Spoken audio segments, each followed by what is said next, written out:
అర్థం కాదు ఏంటి అంటే 70 ఏళ్ళ నుంచి ఎవడో వెళ్ళింది ఫస్ట్ ఈయనే వెళ్ళాడు ఇప్పటి వరకు. ఇప్పుడు చాలా మంది మాట్లాడుతూ ఉంటారు మేము అంత చేసాం ఎంత చేసాం అని చెప్పి. అసలు ఈయన చెప్పేదాకా ఉత్తరాంధ్రలో ఉద్దానం అనే ఒక ఏరియా ఉంది, అక్కడ కిడ్నీ వ్యాధులు ఉన్నాయని తెలియదు ఎవరికి. విజయనగరం జిల్లాలో బోధకాల సమస్యలు ఉన్నాయని తెలియదు. ఇంకా ఇప్పటికీ బోధకాల వ్యాధి ఉంది, ఎలిఫెంటియాసిస్ ఉంది, అక్కడ జనాలు ఇప్పటికీ దాంతో బాధపడుతున్నారు అనేది పవన్ కళ్యాణ్ గారు తీసుకొచ్చే వరకు లైమ్ లైట్ లో తెలియదు. ఇప్పుడు అందరూ ఏమంటారంటే మీకు ఏంట్రా మీకు ఒక సీట్ వచ్చింది 2019లో అంటారు. కానీ 2017 నుంచి మేము చేసిన పోరాట యాత్ర వల్ల ఇవన్నీ బయటకు వచ్చాయి. దాని రిజల్ట్ ఈ రోజు మాకు అధికారం వచ్చిన తర్వాత చూస్తున్నారు మీరు. ఓకే, కాబట్టి అదేమి మేము మా ఫెయిల్యూర్ అని మేము అనుకోవట్లేదు. అది మా ఫస్ట్ స్టెప్పింగ్ స్టోన్ సక్సెస్ కి. ఈ రోజు అధికారం వచ్చింది కాబట్టి ఇంకా రెస్పాన్సిబుల్ గా చేయగలుగుతున్నాం. అధికారం రాకపోయి ఉన్నా కూడా పవన్ కళ్యాణ్ గారు ఆదిలాబాద్ లో చేసినట్టు ఆయన సొంత నిధులు ఖర్చు పెట్టి ఎంతో కొంత చిన్న స్థాయిలో చేయగలిగేవాడు. ఈ రోజు అధికారం వచ్చింది కాబట్టి 1000కి పైగా గ్రామాల్లో రోడ్లు వేయగలుగుతున్నాడు. అసలు రోడ్డు అంటే ఏంటో చూడకుండా డోలీల్లో కొండల మించి కిందకు వచ్చేటటువంటి గ్రామాల్లో మీకు ఇండిపెండెన్స్ వచ్చిన తర్వాత, ఈ దేశానికి స్వాతంత్రం వచ్చిన తర్వాత ఏ నాయకుడు పర్యటించినటువంటి గ్రామాల్లో, ఎక్కడ రోడ్లు అయినటువంటి గ్రామాల్లో ఆయన వెళ్ళి పర్యటించి ఈ రోజు వేయగలుగుతున్నాడు. అది ఆయనకు వచ్చిన అధికారం దానికి రిజల్ట్ తప్ప ఆయన ఇంటెన్షన్ ఓడిపోయినప్పుడు అదే, గెలిచినప్పుడు అదే ఆ ప్రాంతానికి సంబంధించినంత వరకు. అండ్ ఎక్కడ ఉన్నాడు, ఎక్కడ బస చేశాడు అంటే డుమ్రిగూడ మండలంలో బస చేశాడు నైట్.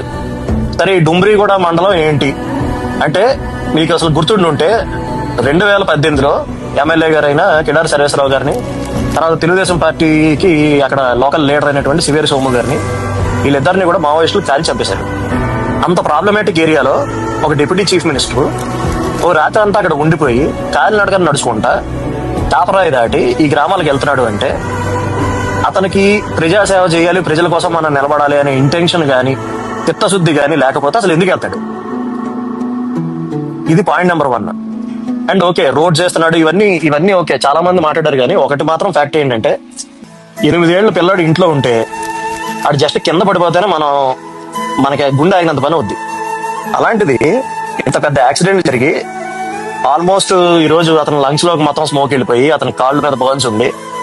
ఇంత జరిగినప్పుడు కొడుక్కి అతను ఏ మాదిరిగా అసలు ఈ టూర్ నేను కంటిన్యూ నేను ఆ గ్రామానికి నేను ప్రామిస్ చేశాను, నేను అది ఫినిష్ చేసుకుని వెనక్కి వెళ్తాను అన్నది ఏదైతే ఉందో అది అసలు ఇంకా దట్ ఈస్ ద ఎపిట్. ఉండాల్సినటువంటి ఏ క్యారెక్టరిస్టిక్స్ లో మీరు తీసుకున్నా కూడా అవన్నీ ఆయనలో ఉన్నాయి అనేది ఇంకెంతకన్నా బెస్ట్ ఎగ్జాంపుల్ ఇంకొకటి లేదు.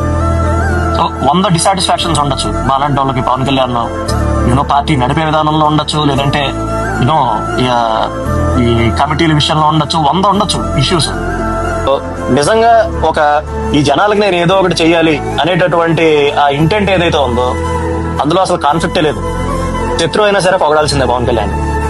ఎందుకంటే ఈ రోజు ఏదైతే ఈ గ్రామం చేస్తున్నాడో ఇది హిస్టరీలో ఉండిపోద్ది పవన్ కళ్యాణ్ పేరు మీద. ఎందుకంటే నాకు తెలుసు రోడ్ వేయడం అంటే ఏదో చాలా రోడ్ వేయడం ఏముంది అంటే సిటీల్లో ఉండే వాళ్ళకి దాని ప్రాముఖ్యత, దాని ఇంపార్టెన్స్ అర్థం కాదు. ఇప్పుడు గోదావరి జిల్లాలో జిఎంసీ బాలయోగ్ గారు ఉండేవాళ్ళు, లోక్సభ స్పీకర్ కింద కూడా చేశారు ఆయన. అన్ఫార్చునేట్లీ ఆయన హెలికాప్టర్ యాక్సిడెంట్ లో చనిపోయారు. మీరు ఇప్పటికే అమలాపురం చుట్టుపక్కలకి వెళ్ళని దేవుళ్ళ చూస్తారు బాలయోగ్ గారిని. ఎందుకు? కొన్ని లంక గ్రామాలకి రోడ్లు వంతెనలు వేశారు ఆయన పేరు చరిత్రలో ఉండిపోయింది. అలాగా మీరు ఇప్పటికీ కొన్ని గ్రామాలు, పాసలపూడి లంక ఇలాంటి కొన్ని గ్రామాలకు మీరు వెళ్ళండి. ఈ లంక గ్రామాలకు మీరు వెళ్తే జిఎంసీ బాలయోగ్ గారిని irrespective of community, cost, everything ఆయన ఒక దేవుళ్ళ చూస్తారు జనాలు. ఎందుకంటే వాళ్ళకి కావాల్సింది ఏంటి? యాక్సెస్. ఒక పక్కన ఒక కాకినాడ, అమలాపురం లాంటి టౌన్ ఉంది, ఆ టౌన్ కి వెళ్ళాలంటే పడవలో వెళ్ళాలి. సేమ్ ఈ రోజు వీళ్ళకి కూడా ఒక గర్భిణీ స్త్రీ ఉంది అంటే డోలీ కట్టి తీసుకురావాలి ఆవిడని. దారిలో డెలివరీ, మార్గ మధ్యలో డెలివరీ అయిపోతుంది. తల్లి బిడ్డ క్షేమంగా ఉంటారో లేదో తెలియదు. ఎవరికైనా ఒక చిన్న జబ్బు చేసిందంటే అతన్ని 2 మనుషులు మోసుకుంటూ రావాలి. ఇంకా మనం బతుకుతున్న ఇలాంటి సమాజంలో విశాఖపట్నం లాంటి మన రాష్ట్రంలోనే అతిపెద్ద సిటీకి దగ్గరలో ఉన్నారు ఈ జనాలు. వాళ్ళకి రోడ్ వేయడం, మన వీధిలో రోడ్ వేయడం ఒకటి కాదు, మీరు గుర్తుపెట్టుకోండి.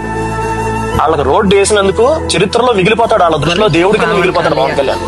నీకు నమస్కారం బాబు, దండం పెట్టు. ఇంకో 50 ఏళ్ళ తర్వాత అయినా సరే ఎవడైనా వెళ్ళినప్పుడు చెప్తారు వాళ్ళు, ఎవడేసాడు రోడ్ ఉండేవాడండి ఆయన వేసాడు రోడ్డు అని చెప్తారు. సో ఒక హిస్టారికల్ థింగ్ చేశాడు ఈ రోజు. కాబట్టి ఇది ఏదో చిన్నగా తీసుకోకండి. వాళ్ళ లైఫ్ ఎలా ట్రాన్స్ఫార్మ్ అవుతున్నాయి. ఎందుకంటే వాళ్ళకి 2 చాలండి, వాళ్ళకి ఏం అవసరం లేదు. తాగడానికి నీళ్లు, వాడు పైకి కిందకి రావడానికి రోడ్డు వేస్తే వాళ్ళ జీవితాలు సగం మారతాయి. సగం ఆరోగ్య సమస్యలకు మీకు గిరిజన గ్రామాల్లో వచ్చేది త్రాగునీరు వల్ల. అదొక్కటి సార్ట్ చేయండి, వాళ్ళకి ఆరోగ్యంగా ఉంటారు వాళ్ళు. సెకండ్ థింగ్, వాళ్ళకి మల్టిపుల్ మంచి మంచి ప్రొడక్ట్స్ ఉన్నాయండి. వాళ్ళ కాఫీ చాలా ఫేమస్. వాళ్ళ ప్రొడక్ట్స్ హిందుస్థాన్ యూనిలివర్ దగ్గర నుంచి, ఐటీసీ దగ్గర నుంచి వాళ్ళందరూ వచ్చి కొనుక్కుంటారు గిరిజన ప్రొడక్ట్స్. వాళ్ళకి లేనిదల్లా ఏంటి, యాక్సెసిబిలిటీ లేదు ఆ గ్రామాలకి. నీకు ఎప్పుడైతే కనెక్టివిటీ వస్తుందో డెఫినెట్ గా 10 మంది 20 మంది లేదంటే ఒక 2-3 హ్యామ్లెట్లు కలిపి వాళ్ళు ఎప్పుడైతే ఒక అగ్రికల్చరల్ క్లస్టర్స్ కింద ఏర్పడి వాళ్ళు ఎప్పుడైతే లాజిస్టిక్స్ చేసుకోగలుగుతారో వాళ్ళ జీవితాలు మారుతాయి. దానికి కావాల్సినటువంటి ఫెసిలిటేషన్ చేస్తున్నాడు పవన్ కళ్యాణ్ ఈరోజు.